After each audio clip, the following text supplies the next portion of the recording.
अस्सलाम वालेकुम। अच्छा जी, जो आज का हमारा टॉपिक है वो हाइपरथायराइडिज्म। बेसिकली सबसे पहले मैं आपको ना इसके नॉर्मल फंक्शन बताऊंगा, थायराइड के कौन से होते हैं, इसकी सिंथेसिस नहीं बताऊंगा कि कैसे सिंथेसिस होता है, क्या कपलिंग रिएक्शन होती हैं, क्या ऑर्गेनिफिकेशन होता है, ये सारी डोमेन है फिजियोलॉजी की। लेकिन हम यहाँ पैथोलॉजी डिस्कस कर रहे हैं, इसीलिए जो इसके पहले नॉर्मल फंक्शन है वो आपको मैं एक दफ़ा फर्स्ट सेट से पढ़ा देता हूँ, फिर उसके बाद हम पैथोलॉजी पे मूव करेंगे।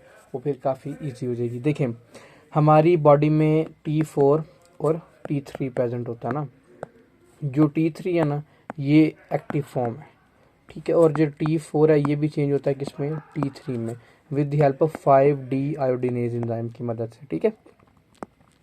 ये नॉर्मल T3 में एक्टिवेट होगा और फिर ये ब्लड में रन करते हैं और ये फंक्शन करते हैं। देखें, इसके फंक्शन हमने याद रखने हैं 7B से। अब 7B में सबसे पहले क्या आ जाता है कि थायराइड ने क्या करना होता है, ब्रेन की मैच्योरेशन करनी होती है, नंबर 1 इंपॉर्टेंट।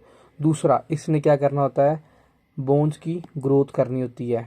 नंबर 3, इसने बीटा एड्रिनर्जिक जो इफेक्ट है ना, बीटा रिसेप्टर जो हमारे कहाँ प्रेजेंट होते हैं, हार्ट पे प्रेजेंट होते हैं, बीटा 1, उनको स्टिमुलेट करना होता है, एक्टिवेट करना होता है, ठीक है। उसके बाद इसने क्या करना होता है, हमारी बॉडी में बेजल मेटाबॉलिक रेट इंक्रीज करना होता है। ये सारे कैसे करते हैं हम अभी इसकी डिटेल में जाते हैं, बस अब सुपरफिशियली आप इसको एक दफ़ा देख लें। फिर इससे क्या करवाना होता है, हमारी बॉडी में जो फैट की है ना उसकी क्या करवानी है, फैट और ग्लूकोज की ब्रेक डाउन करवानी होती है, ठीक है। ये सारी इंपॉर्टेंट फंक्शन है इसके। और एट द एंड इसने क्या करवाना होता है, सर्फेक्टेंट की स्टिमुलेट करना होता है, ठीक है, सिंथेसिस को। सर्फेक्टेंट की सिंथेसिस करवानी होती है किसने, हमारे थायराइड हार्मोन ने। देखें, अब इस पेशेंट के अंदर फॉर एग्जांपल एक पेशेंट है हमारे पास हाइपरथायराइडिज्म का, उसके ब्लड में T3 और T4 के लेवल इंक्रीज है। अब जब उसके ब्लड में T3 और T4 के लेवल इंक्रीज हैं तो उसका जो कार्डिक आउटपुट है वो कैसे इंक्रीज करेगा। देखें बच्चों, बात पे गौर कीजिएगा। हमारी बॉडी में जब T3 का लेवल ज़्यादा है तो हमने अभी बात की कि ये किसको एक्टिवेट करेगा, जाके हमारे बीटा 1 रिसेप्टर को, जो कहाँ प्रेजेंट होते हैं हमारे, ये देखें ये हार्ट है, यहाँ पे प्रेजेंट होते हैं बीटा 1 रिसेप्टर। इसने जाके इसको एक्टिवेट किया तो जो हार्ट की बच्चों कॉन्ट्रैक्टिलिटी थी वो इंक्रीज़ करेगी, वो इंक्रीज़ कर जाएगी। जब हार्ट की कॉन्ट्रैक्टिलिटी इंक्रीज़ करेगी, मुझे आप बच्चों ये बताएं, इस पेशेंट के अंदर कार्डिक आउटपुट इंक्रीज़ कर जाएगा, डेफिनेटली कर देगा। हार्ट रेट इंक्रीज़ करेगा, वो भी करेगा। स्ट्रोक वॉल्यूम इंक्रीज़ करेगा, वो भी करेगा। तो इस पेशेंट के अंदर हम कह सकते हैं कि जो बीटा, अगर हाइपरथायराइडिज्म है तो इस पेशेंट के अंदर टैकीकार्डिया हो सकता है, कह सकते हैं, ठीक है, नंबर 1। फिर मैंने आपको इसमें एक और पॉइंट बताया कि इस पेशेंट के अंदर और क्या हो सकता है, बेजल मेटाबॉलिक रेट इंक्रीज कर सकता है। देखिए, अब किसी पेशेंट के अंदर बेजल मेटाबॉलिक रेट इंक्रीज करेगा, फॉर एग्जांपल एक पेशेंट है, उसका बेजल मेटाबॉलिक रेट इंक्रीज कर रहा है, उसमें जो सोडियम पोटाशियम एटीपेस पंप की जो एक्टिविटी है ना वो क्या करेगी, एनहेंस कर देगी। जब सोडियम पोटाशियम एटीपेस पंप ज़्यादा से ज़्यादा बनेंगे, जब उसकी बॉडी में सोडियम पोटाशियम एटीपेस पंप ज़्यादा से ज़्यादा जब बनेंगे ना, ऑक्सीजन की कंजम्पशन ज़्यादा होगी उस पेशेंट के अंदर, ठीक है। जब उसकी ऑक्सीजन की कंजम्पशन ज़्यादा होगी तो उसका जो रेस्पिरेटरी रेट है उस पेशेंट के अंदर वो भी इंक्रीज़ करेगा, जो बॉडी टेम्परेचर है वो भी इंक्रीज़ करेगा, जो ओवरऑल बॉडी का मेटाबॉलिज्म है, ठीक है, वो भी इस पेशेंट के अंदर इंक्रीज़ कर देगा। इसीलिए बेजल मेटाबॉलिक रेट इंक्रीज़ कर गया। अब बच्चों, जब बेजल मेटाबॉलिक रेट इंक्रीज़ कर गया, सेकेंड पार्ट हमने यहाँ पे क्या पढ़ा था कि ये क्या करता है, लिपोलाइसिस, फैट की ब्रेक डाउन करेगा। फैट की ब्रेक डाउन करेगा तो पेशेंट के अंदर जो फैट की एडिपोज के अंदर डिपोजिशन हुई थी वो कम हो जाएगी उस पेशेंट के अंदर। तो आहिस्ता आहिस्ता आहिस्ता एक टाइम आएगा पेशेंट के अंदर क्या स्टार्ट हो जाएगा, वेट लॉस स्टार्ट हो जाएगा, ठीक है। इस पेशेंट के अंदर क्या होगा, वेट लॉस शुरू हो जाएगा। ये सारी इसमें कहानी थी। इसमें और क्या हो सकता है, पेशेंट के अंदर ग्लूकोनियोजेनेसिस भी होगी पेशेंट के अंदर ज़्यादा से ज़्यादा, ठीक है। बीटा रिसेप्टर एक्टिवेट किया ना उसने, इसीलिए। ये सारे 5 से 7 इसके इम्पॉर्टेंट क्या है, फंक्शन है बच्चों। इसको एक दफ़ा आप रीड ज़रूर कर लीजिएगा। आप जब इसको रीड कर लेंगे ना तो आगे जितनी भी कहानी है हाइपरथायराइडिज्म की वो समझो फिर आपको वो आती है, ठीक है। सारी आगे जितनी भी रॉकेट साइंस है वो यही है। देखिए जी, इसको एक दफ़ा मैं यहाँ से आपको रीड आउट करवा देता हूँ। Only free hormone is T3 active, ये होता है T4 T3 function 7B brain maturation bone growth, beta adrenergic effect ज़्यादा, बीटा वन रिसेप्टर ज़्यादा से ज़्यादा एक्टिवेट होंगे हार्ट पे, cardiac output increase, heart rate increase, stroke volume increase, contractility बढ़ गई, ठीक है। Adrenergic symptoms in the thyrotoxicosis, ये भी हम डिटेल में डिस्कस करेंगे। बेसल मेटाबॉलिक रेट इसमें इंक्रीज करेगा, सोडियम पोटेशियम एटीपेज पंप ज़्यादा से ज़्यादा बनेंगे, ऑक्सीजन कंजम्पशन ज़्यादा, रेस्पिरेटरी रेट ज़्यादा, बॉडी टेम्परेचर ज़्यादा, ब्लड शुगर ज़्यादा कैसे होगी, ग्लाइकोजिनोलाइसिस और ग्लूकोनियोजेनेसिस दोनों इस पेशेंट के अंदर होंगे, ठीक है। ये आपने याद रखना क्योंकि हमारा ओवरऑल ये बेसल मेटाबॉलिक रेट इंक्रीज कर रहा है। और इसमें अंदर इसके अंदर क्या होगा, लिपोलाइसिस ज़्यादा से ज़्यादा होगी और सर्फेक्टेंट की सिंथेसिस करवानी है बच्चों में, ठीक है। ये एमसीक्यूज आ सकता है। ये आपने इंपॉर्टेंट 3 से 4 इसके, ये मैं अब इसकी रेगुलेशन की तरफ नहीं जाऊँगा, ये हमारा सारा किसका पार्ट है, फिजियोलॉजी का पार्ट है, ठीक है। अब बात करते हैं हम इसकी अपनी मेन बुक पे जाते हैं थोमा की तरफ, इसकी पैथोलॉजी की बात करते हैं। अगर फॉर एग्जांपल एक पेशेंट आ रहा है हमारे पास हाइपरथायराइडिज्म का, तो उसमें क्या क्या फीचर होंगे, देखें जी वही सारी बात, increase the level of the circulating thyroid hormones, number 1 important बात, हमने वही बात कर ली, मोस्ट लाइकली T3 एक्टिव होता है, इस पर लिख लीजिएगा। Increase the basal metabolic rate due to increase the synthesis of the sodium potassium ATPase pump, हमने भी यही बात की थी वहाँ पे। Increase the sympathetic nervous system activity due to the increase expression of the beta 1 adrenergic receptor, beta 1 ज़्यादा stimulate हो रहे हैं, फाइट और फ्लाइट मोड एक्टिवेट हो रहा है, हार्ट की कॉन्ट्रैक्टिलिटी ज़्यादा, कार्डिक आउटपुट ज़्यादा, स्ट्रोक वॉल्यूम ज़्यादा, सारे वही वाले फीचर्स।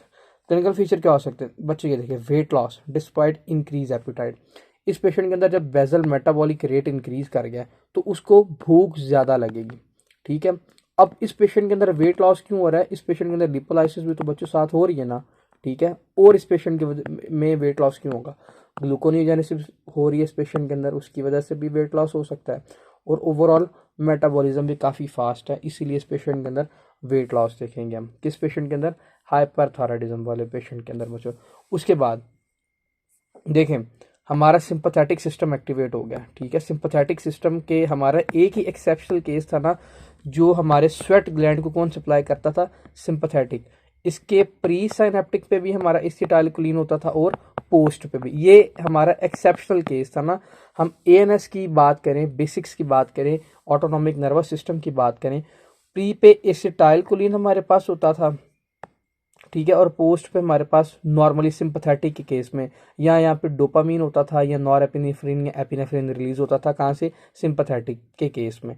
लेकिन बच्चों अगर बात करें स्वेट ग्लैंड की, ये एमसीक्यूज भी आता है एनएलई का, तो दोनों में प्री में भी एसिटाइलकोलिन रिलीज होता है और पोस्ट में भी एसिटाइलकोलिन न्यूरोट्रांसमीटर रिलीज होता है, ये आपने याद रखना। नॉर्मली सिंपैथेटिक के पोस्ट पे या डोपामीन या नॉरएपिनेफ्रिन या एपिनेफ्रिन होता है, ठीक है। लेकिन ये एक्सेप्शनल केस था हमारे पास। अब हमने कहा कि सिंपैथेटिक सिस्टम ज़्यादा एक्टिव है, जब सिंपैथेटिक सिस्टम ज़्यादा एक्टिव है तो प्यारे बच्चों, तो जो हमारा स्वेट ग्लैंड है उसको सप्लाई ज़्यादा नहीं मिलेगी, डेफिनेटली मिलेगी। तो अब बच्चों मुझे बताएं, इस पेशेंट के अंदर स्वेटिंग होगी या डेफिनेटली होगी।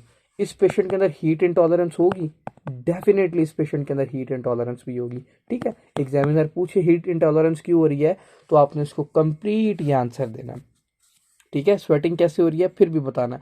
अब बच्चों मुझे ये बताएं कि क्या हमने अभी जो थोड़ी देर पहले फंक्शन डिस्कस किए थे, मैंने उसमें बताया था इस पेशेंट के अंदर टैकीकार्डिया हो सकता है, यार हो सकता है, मैंने बताया क्यों होगा, इसमें बीटा 1 रिसेप्टर एक्टिवेट हो रहे हैं।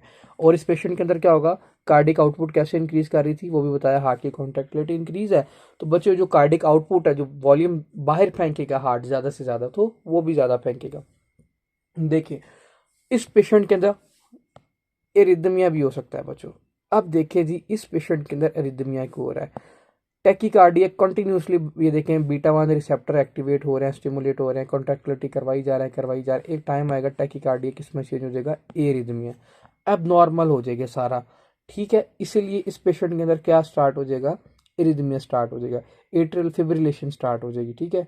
एल्डरली पीपल में ये ज़्यादा से ज़्यादा होते हैं। इस पेशेंट के अंदर ट्रेमर होना स्टार्ट हो जाएंगे, एनजाइटी होना स्टार्ट हो जाएगी इस पेशेंट के अंदर, स्टेरिंग गेज होगी। अब बच्चों आप ये देखें, आप मेरे से पूछ सकते हैं जी ये बताएं जी स्टेरिंग गेज क्या होता है। देखिए बच्चों मैं आपको बताता हूँ, स्टेरिंग गेज ये होता है, ये देखें स्टेरिंग गेज का मतलब ये है कि हम पेशेंट ना एक एक ऑब्जेक्ट को देखता है फिर देखता ही रहता है, ठीक है, अपनी नज़रें वहाँ से नहीं हटाता, कंटिन्यूसली एक ही चीज़ को देखता रहता है, इसको बोलते हैं स्टेरिंग गेज। और इसके अंदर हम एक साइन देते हैं लिड लैग रिट्रैक्शन।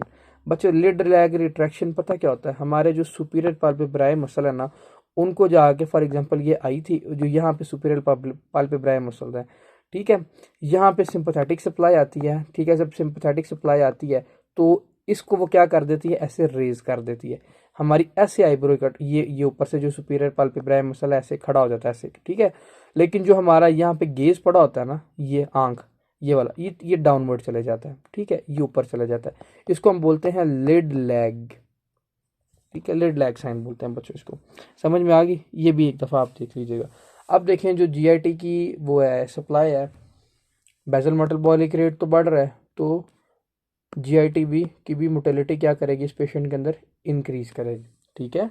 ये भी इंपॉर्टेंट पॉइंट है, ये भी आपने याद रखना। इस पेशेंट के अंदर ओलिगोमिनोरिया भी होगा बच्चों। देखें समहाउ इसमें ओलिगोमिनोरिया हो सकता है, मेंस्ट्रुअल साइकिल इफेक्ट हो सकता है, बट नॉट, मतलब आप ये बात कर लें कि इस पेशेंट के अंदर ओलिगोमिनोरिया ये होगा कि इस पेशेंट के अंदर क्या होगा, हार्मोनल इम्बैलेंसमेंट होगा, ठीक है। जब इस पेशेंट के अंदर हार्मोनल इम्बैलेंसमेंट होगा तो इस पेशेंट के अंदर क्या हो जाएगा, ओलिगो एमिनोरिया हो जाएगा इस पेशेंट के अंदर। बोन रिजॉर्प्शन ज़्यादा से ज़्यादा होगी इस पेशेंट के अंदर। अब देखें जी बोन रिजॉर्प्शन कैसे होगी इस पेशेंट के अंदर। ओलिगोमेनोरिया की डिटेल मैं आपको भी बताता हूँ कि कुछ बुक्स कहती हैं कि हमारी जो फर्स्ट एड कहती है वो ये कहती है कि हमारा थायरोट्रोपिक रिलीजिंग हार्मोन शुरू में कम इस पेशेंट के अंदर रिलीज होता है, थायराइड स्टिमुलेटिंग हार्मोन कम होता है, तो थायरोट्रोपिक रिलीजिंग हार्मोन ज़्यादा होता है इस पेशेंट के अंदर ना, सॉरी ज़्यादा। जब थायरोट्रोपिक रिलीजिंग हार्मोन ज़्यादा होता है तो इसके साथ वो किसको स्टिमुलेट करता है, पिछली वीडियो में बताया था, प्रोलैक्टिन को स्टिमुलेट करता है। प्रोलैक्टिन में सारी बात पढ़ाई है। तो जब प्रोलैक्टिन ज़्यादा से ज़्यादा रिलीज होगा तो जो गोनाडोट्रोपिक रिलीजिंग हार्मोन है ना वो डिक्रीज कर देगा। जब गोनाडोट्रोपिक रिलीजिंग हार्मोन डिक्रीज कर देगा तो इस पेशेंट के अंदर क्या होगा, एस्ट्रोजन और प्रोजेस्टेरोन की प्रोडक्शन क्या हो जाएगी, दोनों इसमें डिक्रीज कर जाएगी। जब इस पेशेंट के अंदर एस्ट्रोजन प्रोजेस्टेरोन की डिक्रीज कर देगी प्रोडक्शन, तो इस पेशेंट के अंदर क्या मेंसेस आएंगे, ठीक से नहीं आएंगे, ठीक है। मेंस्ट्रुअल इरेगुलरिटी होगी, ओलिगोमिनोरिया होगा इस पेशेंट के अंदर, ठीक है।